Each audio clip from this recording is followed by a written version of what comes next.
السلام علیکم۔ اس سے پہلے ہم عراقی اور شامی کیمپینز پر بات کر چکے ہیں۔ ہم آج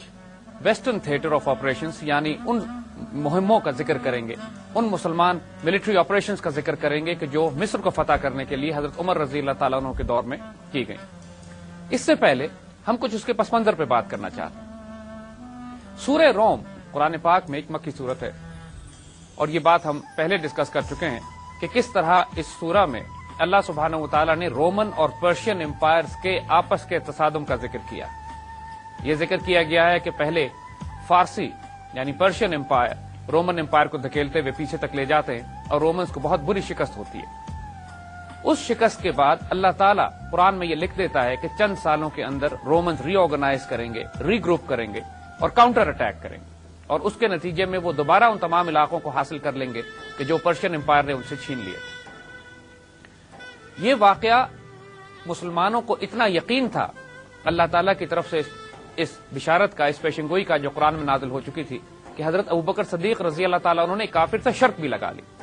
اور وہ شرط بعد میں وہ جیت بھی گئے کہ جب فارسیوں کو شکست ہوئی اور رومن امپائر 10 سال کے اندر اندر دوبارہ ان تمام علاقوں پر قابض ہو گئی جن پر فارسیوں نے قبضہ کر لیا تھا۔ وہ علاقے کون سے تھے؟ دیکھیے، جب پرشین امپائر نے پھیلنا شروع کیا، رومنز کو شکست ہوئی، تو ایک طرف تو یہ ہوا کہ تمام ایشیا مائنر، وہ تمام علاقے جو آج کل کا موجودہ ترکی ہے، وہ تمام علاقے فارسیوں نے اپنے قبضے میں لے لیا اور قسطنطنیہ کے دروازے پر کھٹکھٹانے لگے۔ دوسری طرف شام کا صوبہ، عراق تو پہلے ہی فارسیوں کے پاس تھا، شام کا صوبہ بھی رومنز کے ہاتھ سے نکل گیا، اور اس کے بعد فارسیوں نے مہم جوئی مصر میں کی، اور مصر میں آگے بڑھتے ہوئے اسکندریہ تک قبضہ کر لیا، یعنی پورا مصر بھی بازنطینی حکمرانوں کے ہاتھ سے نکل گیا۔ ہرکولیس یا ہرقل جس کو عربی میں کہا جاتا ہے،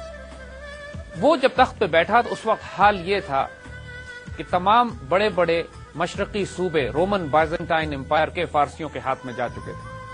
اور یہی وہ وقت تھا کہ جب سورہ روم نے ان ساری باتوں کی خبر دی تھی۔ اس نے ری آرگنائز کرنا شروع کیا اپنی فوجوں کو، اپنی ملٹری اسٹریٹجی، اپنی ڈپلومیسی، اپنی پولیٹیکل ری آرگنائزیشن، اپنے آپ کو ری آرگنائز کر کے کاؤنٹر اٹیک لانچ کیا اس نے، اور آہستہ آہستہ تمام وہ علاقے واپس لینا شروع کیے جو فارسیوں نے اس سے لے لیے تھے۔ یہاں پہ وہ قرآن کی پیشنگوئی پوری ہو رہی تھی جس پر حضرت ابوبکر صدیق رضی اللہ تعالیٰ عنہ نے بھی ایک کافر سے شرط لگائی ہوئی تھی، اور نتیجہ یہ ہوا کہ 10 سال کے عرصے میں مصر واپس بائزنٹائن امپائر کے پاس آیا، شام دوبارہ سے ان کے قبضے میں گیا، اور ان تمام بلاد الروم کے علاقوں کو کہ جو مشرقی بائزنٹائن امپائر کی آخری حد بنتے تھے، جو آج کل کا جدید ترکی ہے، ان تمام علاقوں کو بھی فارسیوں سے خالی کرا لیا گیا۔ اگر آپ نوٹ کریں کہ قونیہ کا جو علاقہ ہے ترکی میں، جہاں مولانا جلال الدین رومی رہتے ہیں، ان کو رومی کہا جاتا ہے، اسی وجہ سے کہ ترکی کے یہ سارے علاقے جو تھے بلاد الروم کہلاتے تھے،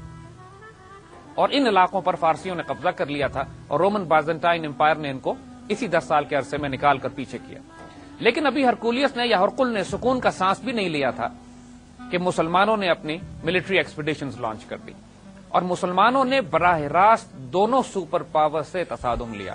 عراق میں پرشین امپائر اور سیریا میں رومن امپائر۔ یہ ساری تفصیل ہم پہلے ڈسکس کر چکے ہیں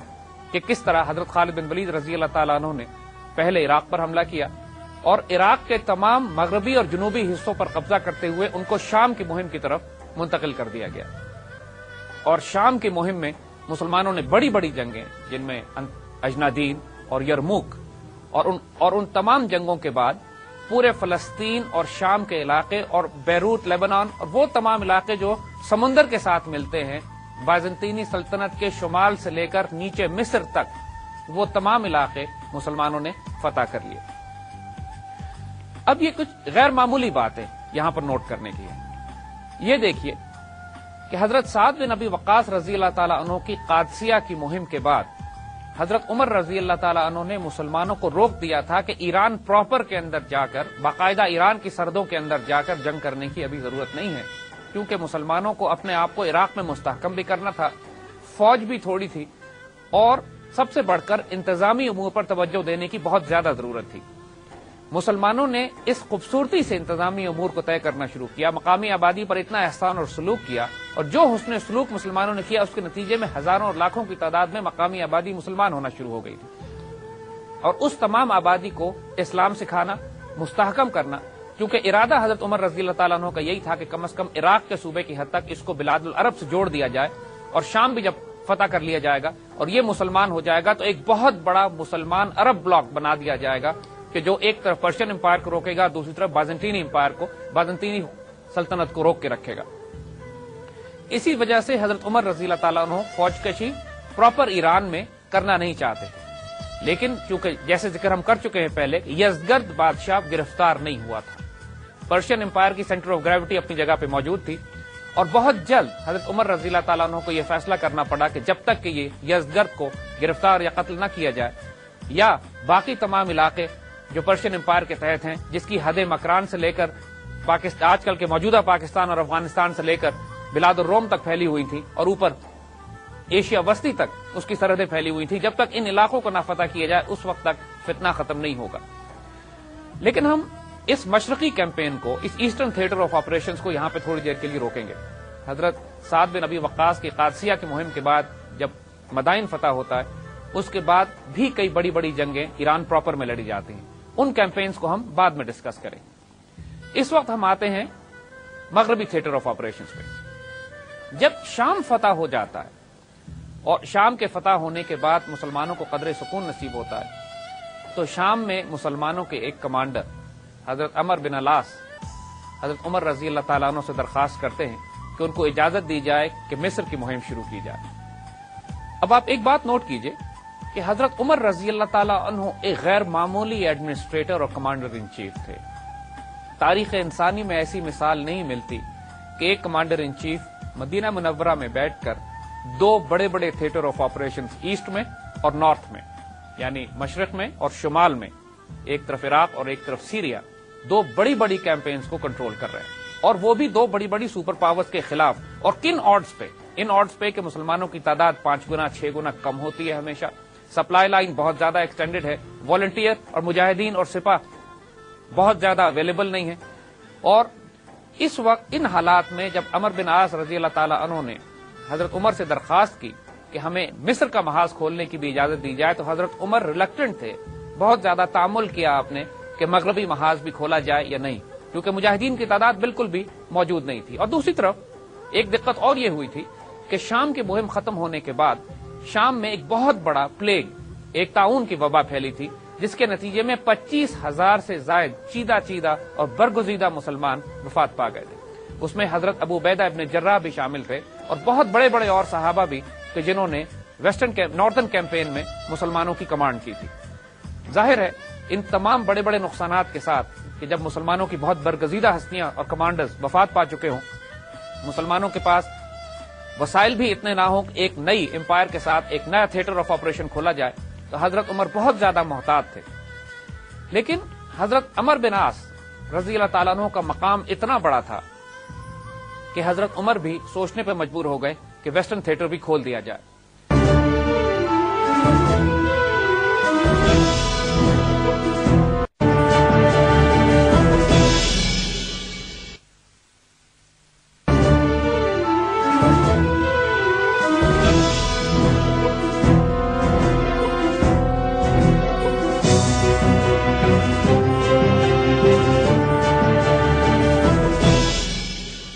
آپ کو یہ یاد ہوگا کہ جب حضرت خالد بن ولید رضی اللہ تعالیٰ عنہ عراق کی مہم پر تھے، تو حضرت ابو بکر صدیق رضی اللہ تعالیٰ عنہ نے 4 ملٹری کالمز شام کی طرف روانہ کیے تھے، اور ان چاروں ملٹری پیٹرولز میں، ان چاروں ایکسپیڈیشنز میں 4 بڑے بڑے صحابہ ان کی قیادت کر رہے تھے۔ حضرت ابو عبیدہ ابن جراح ایک لشکر کی قیادت پہ تھے، اور دوسرے لشکر کی قیادت حضرت عمر بن العاص فرما رہے تھے۔ اسی طرح حضرت شرجیل اور ایک اور صحابی چوتھے لشکر کی کمانڈ میں تھے، اور یہ تمام لشکر انڈیپینڈنٹلی آپریٹ کر رہے تھے سیریا میں۔ اور جب حضرت خالد بن ولید رضی اللہ تعالیٰ عنہ شام میں پہنچے ہیں، تو یہ تمام لشکر جمع ہو کر ان کی کمانڈ میں آ گئے ہیں، اور پھر وہ تمام واقعات جو ہم پہلے بیان کر چکے ہیں کہ جنگ اجنادین، اور اس کے بعد یرموک، اور اس کے بعد پورے شام کی فتح۔ حضرت ابو عبیدہ ابن جراح رضی اللہ تعالیٰ عنہ کی تعاون میں وفات کے بعد جو اوور آل کمانڈ تھی وہ حضرت عمر بن العاص کو دے دی گئی شامی محاذ کی، اور اسی وجہ سے حضرت عمر بن عاص بہت زیادہ بے چین تھے دربار خلافت سے اجازت لینے کے لیے کہ ان کو مصر کی مہم پر بھی روانہ ہونے کی اجازت دی جائے۔ حضرت عمر بن عاص اپنے پہلے زمانوں میں اسلام لانے سے پہلے تاجر تھے، اور تاجر ہونے کی حیثیت سے کثرت سے آپ نے سفر کیا تھا مصر کی طرف۔ مصر کے علاقوں سے بھی آپ واقف تھے، مصر کا صوبہ بھی آپ کو پسند تھا، اور وہاں کے لوگوں سے بھی آپ مانوس تھے،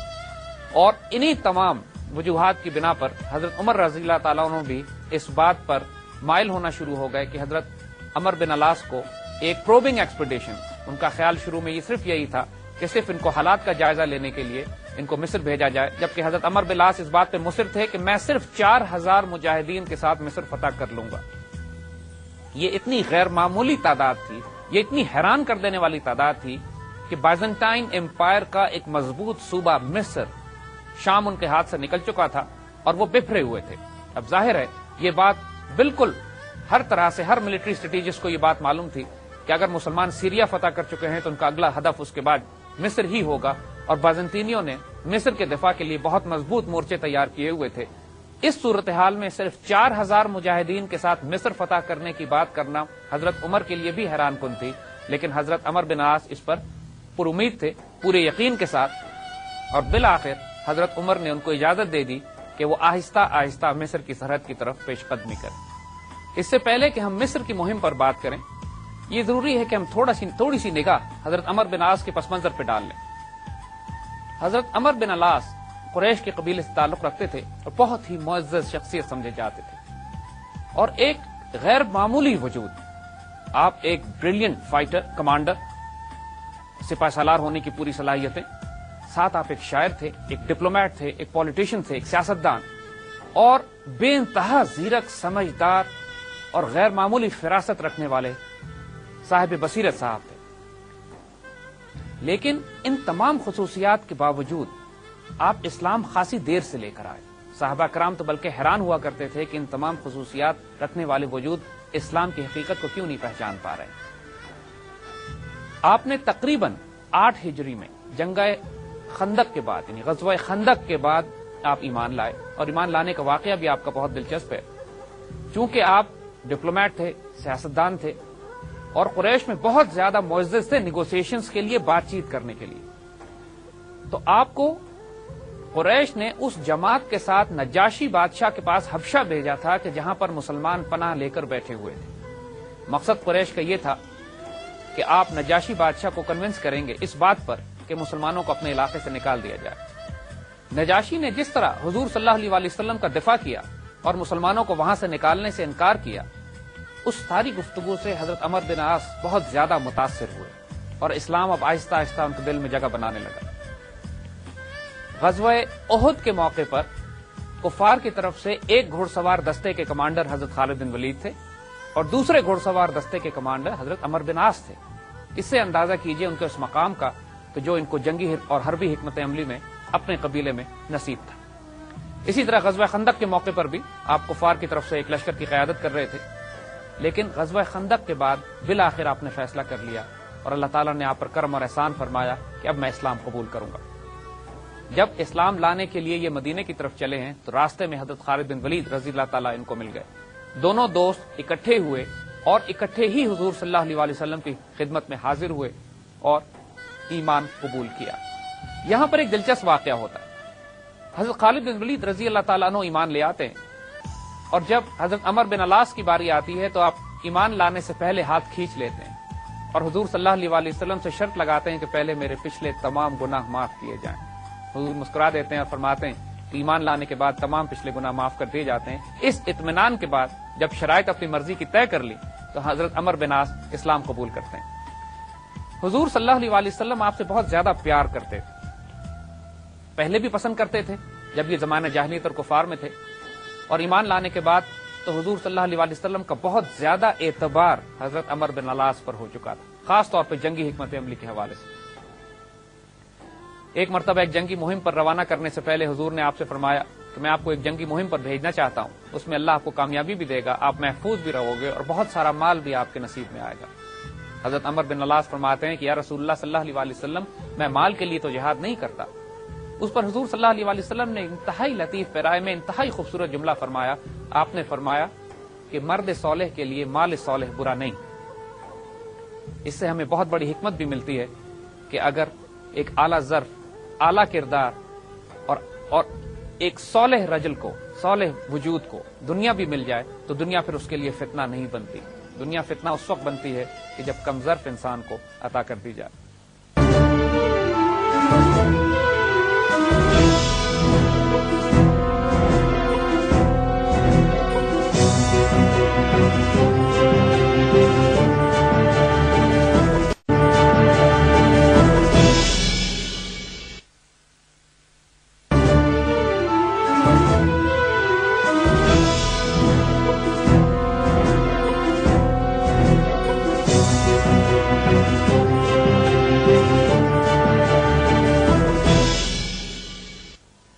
اگر دیکھا جائے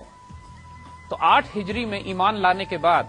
حضرت عمر بن علاس کو رسول اللہ صلی اللہ علیہ وسلم کے ساتھ بہت کم وقت ملتا ہے، کیونکہ خطبہ حجۃ الوداع کے بعد بہت زیادہ عرصہ حضور صحابہ کے ساتھ نہ رہے اور پردہ فرمایا، اور 2-2.5 سال کا عرصہ زیادہ سے زیادہ ان کو ملا. لیکن اس معمولی سے عرصے میں بھی اس قدر نگاہ اور شفقت اور توجہ فرمائی حضور صلی اللہ علیہ وسلم نے کہ آپ کو ایک ہیرا بنا دیا. حضور صلی اللہ علیہ وسلم نے آپ کو کئی جنگی مہموں پہ بھی روانہ فرمایا، کئی سرایہ پہ بھی بھیجا، اور اس بات سے اندازہ کیجئے کہ حضور ان کو کتنا بڑا مقام دیتے تھے جنگی حکمت عملی میں، کہ ان کے بھیجے ہوئے لشکر میں، ان کی قیادت میں حضرت ابو بکر صدیق، حضرت عمر اور حضرت ابو عبیدہ ابن جراح جیسے جلیل القدر صحابہ کو شامل کیا گیا.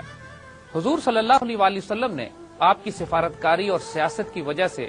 آپ کو عمان کی مہم پہ بھی روانہ کیا، اور عمان کے حاکم کو آپ نے اسلام کی دعوت دی، اس نے اسلام قبول کیا، اور وہیں پر آپ کو مقرر کر دیا گیا کہ حضور صلی اللہ علیہ وسلم کے سفیر اور نمائندے کی حیثیت سے، اور آپ وہاں پر تمام دین کے معاملات انجام دینے لگے. جب حضور نے پردہ فرمایا اس وقت حضرت عمر بن عاص عمان ہی میں تھے. حضرت ابوبکر صدیق رضی اللہ تعالیٰ عنہ نے آپ کو اس وقت طلب کیا جب مرتدین کا فتنہ عرب میں پھیل چکا تھا، اور مرتدین کے خلاف جنگی مہموں میں بھی حضرت عمر بن عاص نے بھرپور جوہر دکھائے. حضرت خالد بن ولید رضی اللہ تعالیٰ عنہ اور حضرت عمر بن عاص وہ 2 شمشیریں تھیں جن کو حضرت ابوبکر صدیق رضی اللہ تعالیٰ عنہ نے خصوصی طور پر پورے حجاز کے علاقوں میں پھیلا کر مرتدین کے فتنے کی سرکوبی کی. اس کے بعد دوبارہ آپ کو عمان مقرر کر دیا گیا، لیکن پھر حضرت ابوبکر صدیق رضی اللہ تعالیٰ عنہ نے آپ کو بلایا اور آپ سے یہ فرمایا کہ میں تم کو ایک ایسی مہم پہ بھیجنا چاہتا ہوں جو تمہارے لیے بہتر ہے. اس پر بڑا خوبصورت جواب حضرت عمر بن علاس نے دیا. آپ نے فرمایا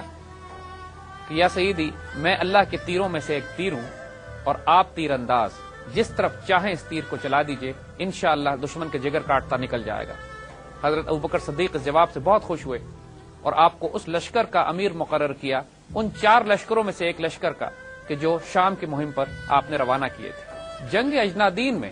آپ حضرت خالد بن ولید رضی اللہ تعالیٰ عنہ کے ساتھ شریک تھے. اس جنگ میں آپ کے بھائی حضرت ہشام رضی اللہ تعالیٰ عنہ شہید ہو جاتے ہیں، اور شہید ہو کے گھاٹی میں اس طرح گرتے ہیں کہ مسلمانوں کا راستہ محدود ہو جاتا ہے کہ گھوڑے جب تک کہ ان کے جسم کے اوپر سے چلتے ہوئے نہ جائیں اس وقت تک مسلمان جنگ میں شریک نہیں ہو سکتے، اور مسلمان رک گئے ان کی لاش کے ادب میں. لیکن حضرت عمر بن علاس نے مسلمانوں کو یہ حکم دیا کہ اس وقت جنگ ضروری ہے، میرا بھائی شہید ہو چکا ہے، یہ صرف اس کا جستے خاکی پڑا ہوا ہے، تم بغیر تعامل کے گھوڑے لے کر اس پر سے گزر جاؤ. نتیجہ یہ ہوا کہ جب مسلمانوں کی فوج اس گھاٹی سے گزری تو ان کے بھائی کے جسم ٹکڑے ٹکڑے ہو گیا. جنگ کے بعد آپ نے اپنے بھائی کے جسم کے ٹکڑوں کو جمع کیا، بوری میں بند کیا، اور اس کے بعد دفن کرتے ہوئے اللہ کے حوالے کر دیا. اس سے آپ کا وہ کردار نظر آتا ہے، وہ آپ کا جذبہ شہادت، جذبہ جہاد نظر آتا ہے کہ کہ جو حضور صلی اللہ علیہ وسلم کو بہت زیادہ پسند تھا، جس کی وجہ سے حضور نے آپ کو خاص الخاص ان کمانڈروں میں شامل فرمایا کہ جنہوں نے آگے مسلمانوں کے لیے بہت زیادہ فتوحات کرنی تھی۔ فتح شام کے بعد جب بیت المقدس شریف کے فتح کے لیے حضرت عمر رضی اللہ تعالیٰ عنہ مدینے سے سفر کر کے شام پہنچے ہیں، اس وقت بیت المقدس کا سارا علاقہ حضرت عمر بن علاس کے کنٹرول میں تھا۔ بیت المقدس فتح ہو گیا، حضرت عمر رضی اللہ تعالیٰ عنہ نے تمام علاقوں کا معائنہ کیا، مزید تفصیلات اور ہدایات دی۔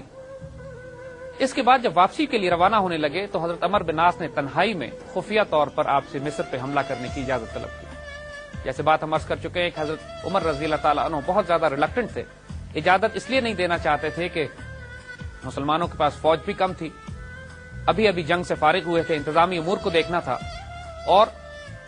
مصر ایک بہت مضبوط سلطنت تھی، ایک صوبہ تھا بازنطینی حکمرانوں کا، اور اس پر اتنی آسانی سے قبضہ کرنا حضرت عمر رضی اللہ تعالیٰ عنہ کے نزدیک ممکن نہیں تھا۔ دوسرا، حضرت عمر رضی اللہ تعالیٰ عنہ مصر سے واقف بھی نہیں تھے. آپ نے کبھی مصر کا سفر نہیں کیا تھا اور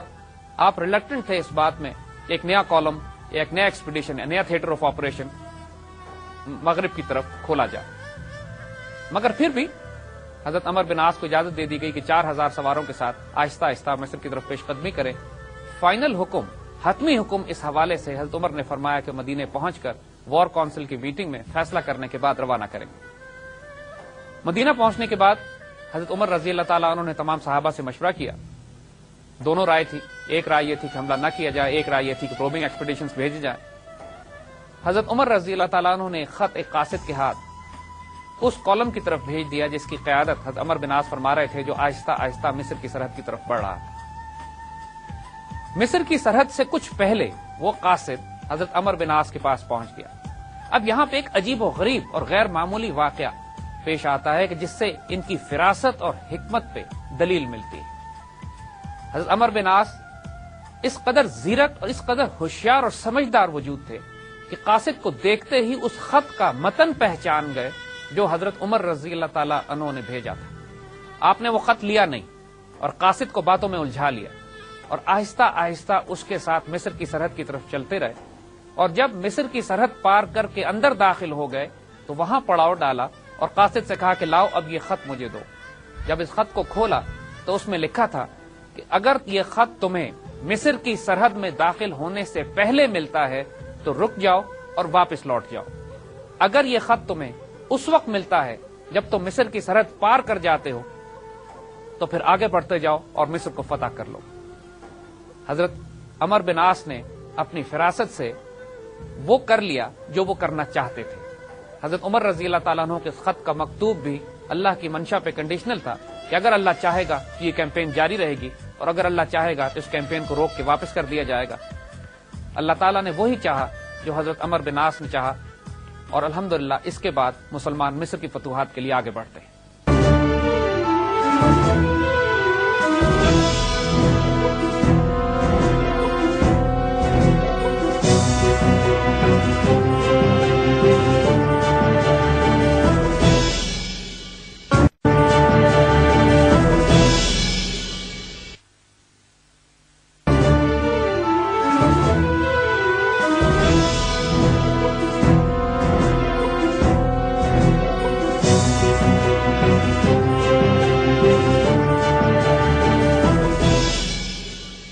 اس سے پہلے کہ ہم مسلمانوں کی مصری فتوحات پر بات کریں، یہ تھوڑا سا ضروری ہے کہ مصر کے پس منظر پہ بھی نگاہ ڈال لی جائے. جس زمانے میں مسلمانوں نے مصر کی فتوحات شروع کی اس زمانے میں مصر جیسے کہ عرض کیا ہرقل کا مشرقی صوبہ تھا اور اس کا ایک وائس رائے مقوقس جس کو سائرس انگلش میں کہتے ہیں وہ یہاں پر حکمران تھا.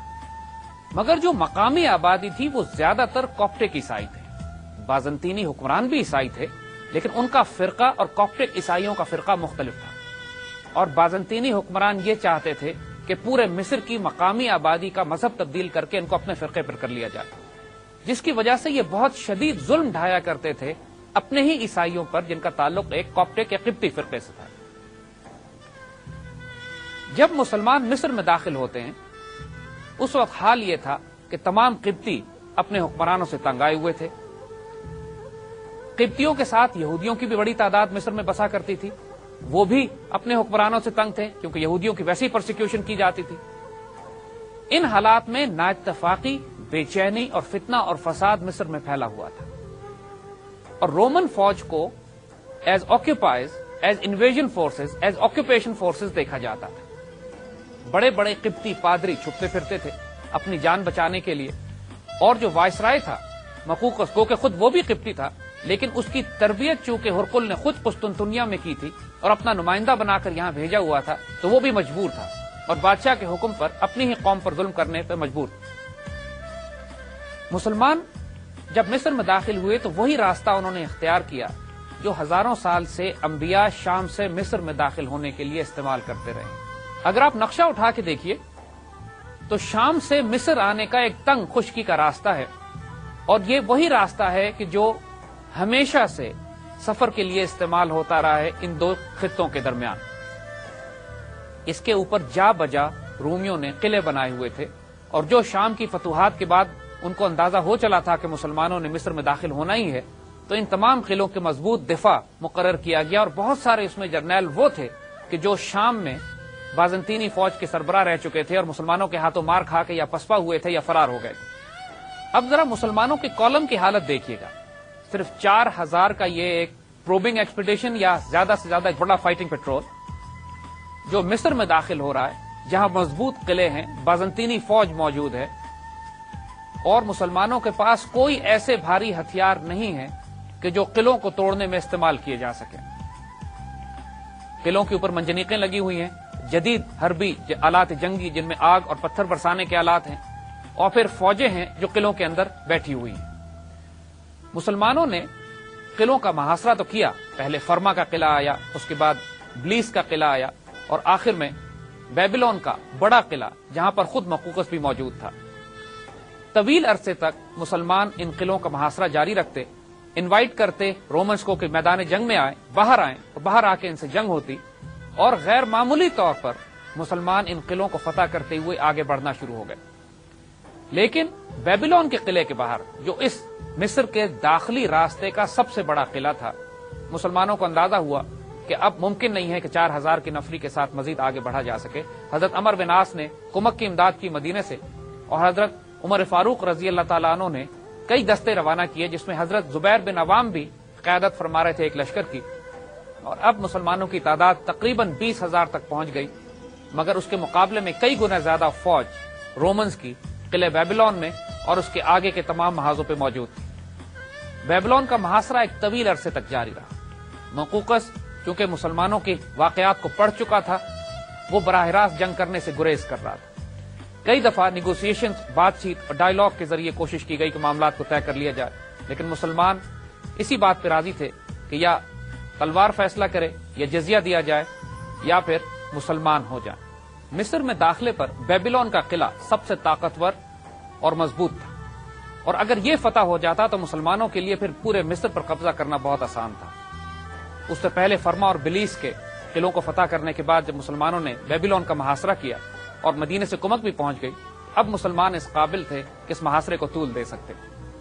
بیبلون کا محاصرہ تقریباً 7 ماہ جاری رہا۔ مقوقس جو کہ وائسرائے تھا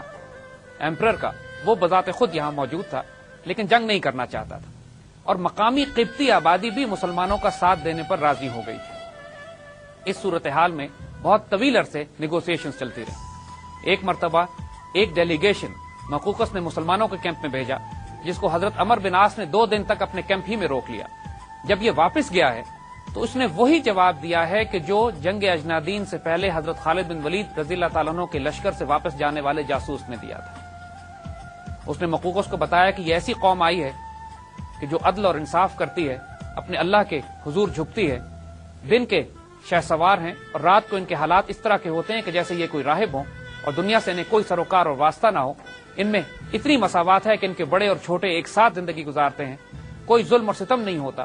اور جو نقشہ کھینچا وہ اتنا غیر معمولی تھا کہ مقوقس روب میں آ گیا۔ اس کو یہ یقین ہو چلا تھا کہ اب کسی صورت میں بھی بیبلون کو بچایا نہیں جا سکتا۔ ایک موقع پر حضرت عمر بن عاص خود بھی بھیس بدل کر نیگوسیشن ٹیم کے ساتھ قلعے کے اندر گئے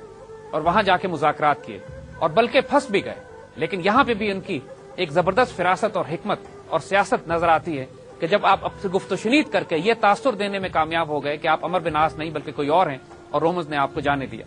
باہر نکل کر رومنز کو اندازہ ہوا کہ انہوں نے کس کو اپنے قلعے سے چھوڑ دیا ہے۔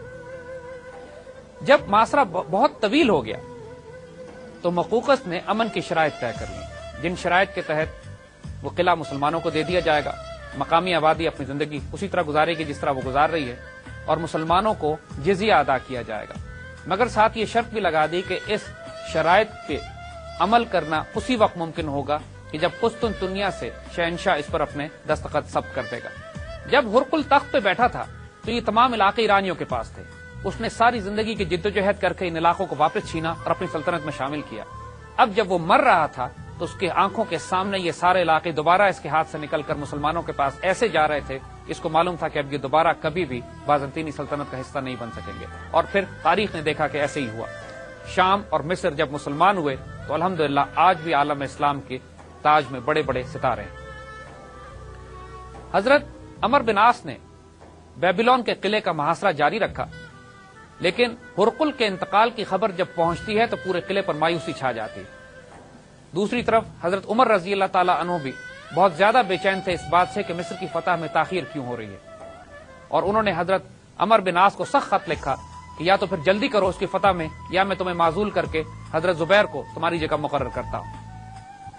اس تمام صورتحال میں ایک وار کونسل طلب کی گئی اور حضرت عمر نے ایک براہ راست حملہ کرنے کا فیصلہ کیا۔ حضرت زبیر نے یہ اعلان کیا کہ میں اپنے آپ کو مسلمانوں پر قربان کرتا ہوں، اور قلعے کے پچھلی طرف سے رسی ڈال کے چھت پہ چڑھ گئے، اور وہاں سے انہوں نے کوشش کی مجاہدین کے ساتھ داخل ہو کر کے قلعے کا اندرونی دروازہ کھول دیا جائے۔ دروازہ کھلنے کی دیر تھی کہ تمام مسلمان فوج قلعے میں داخل ہو گئی اور قلعہ مسلمانوں نے فتح کر لیا۔ موقوقس اس سے پہلے ہی فرار ہو کے دریائے نیل کے راستے فرار ہو چکا تھا۔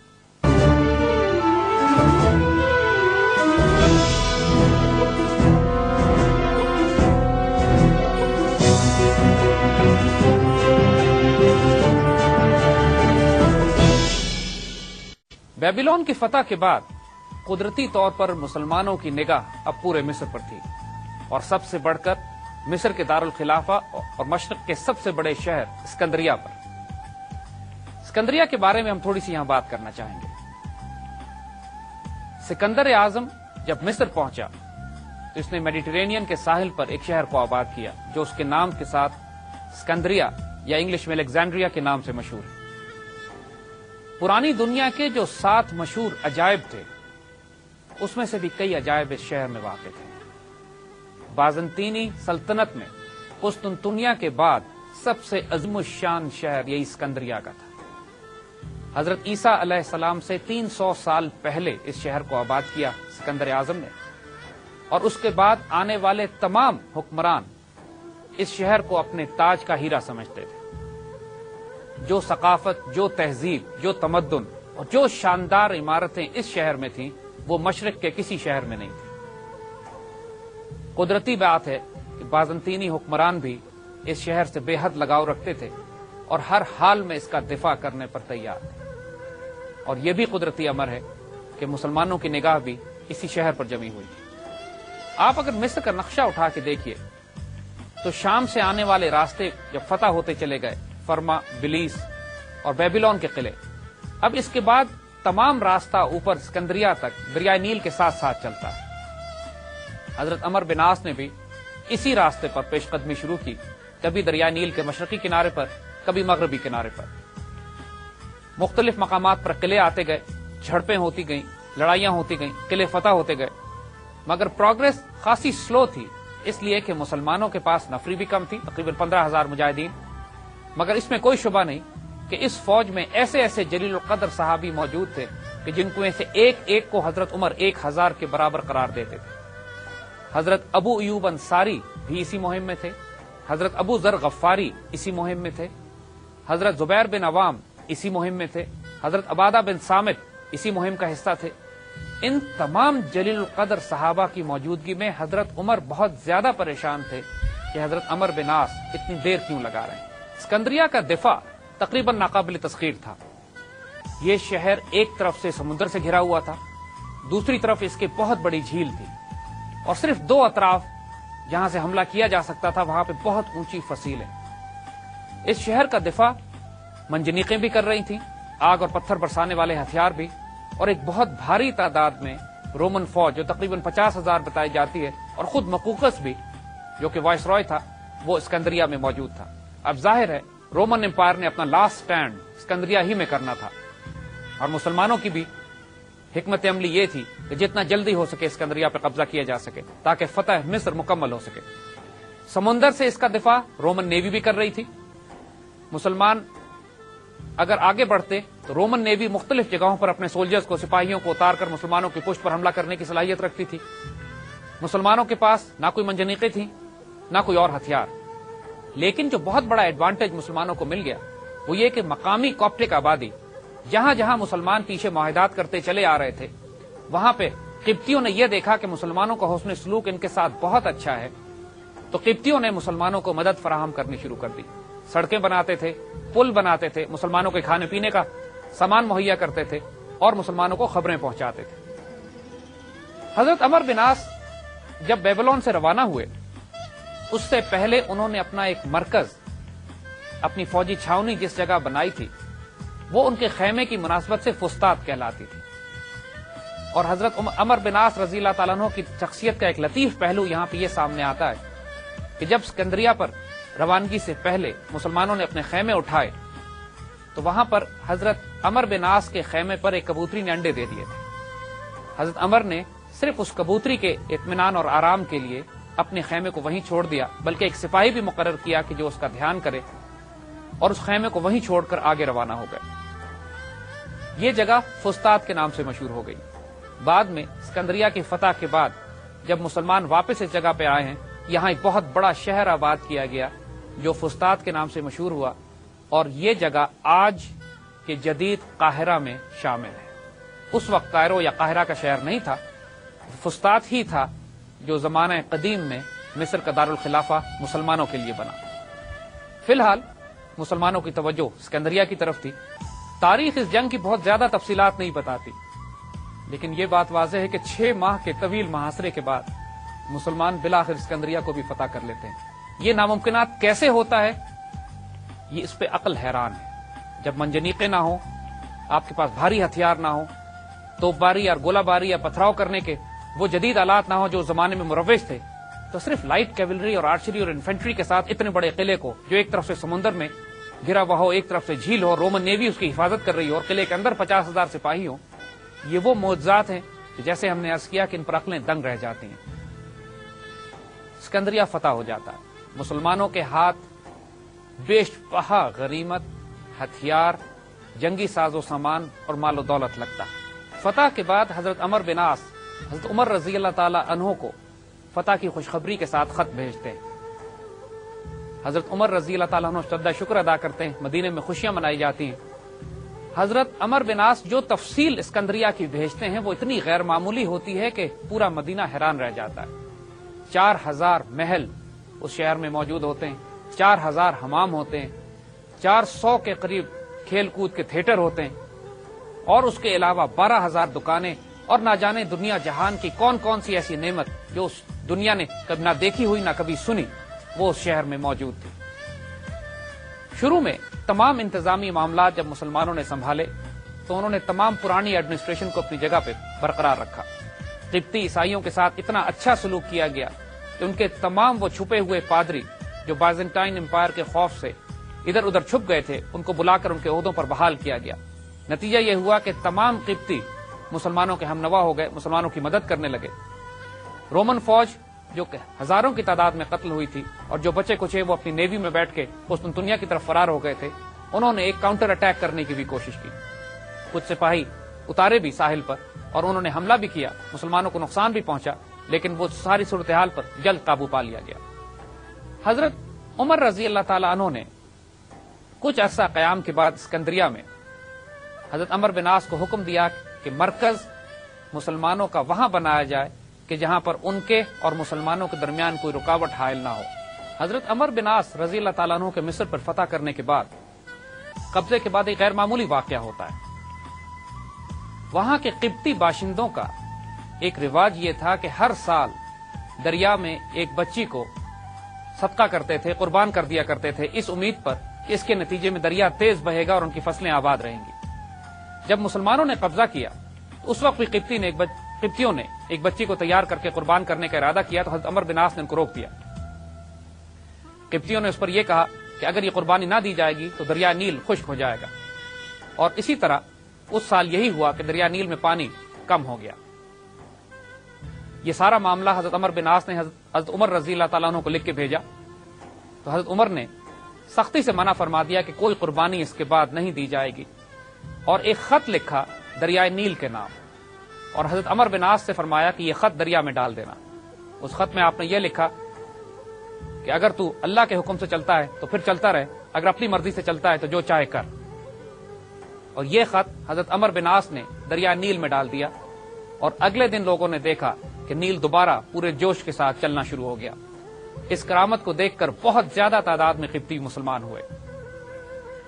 حضرت عمر رضی اللہ تعالیٰ عنہ کا یہ غیر معمولی پہلو کہ آپ نہ صرف ظاہری کمانڈر ان چیف تھے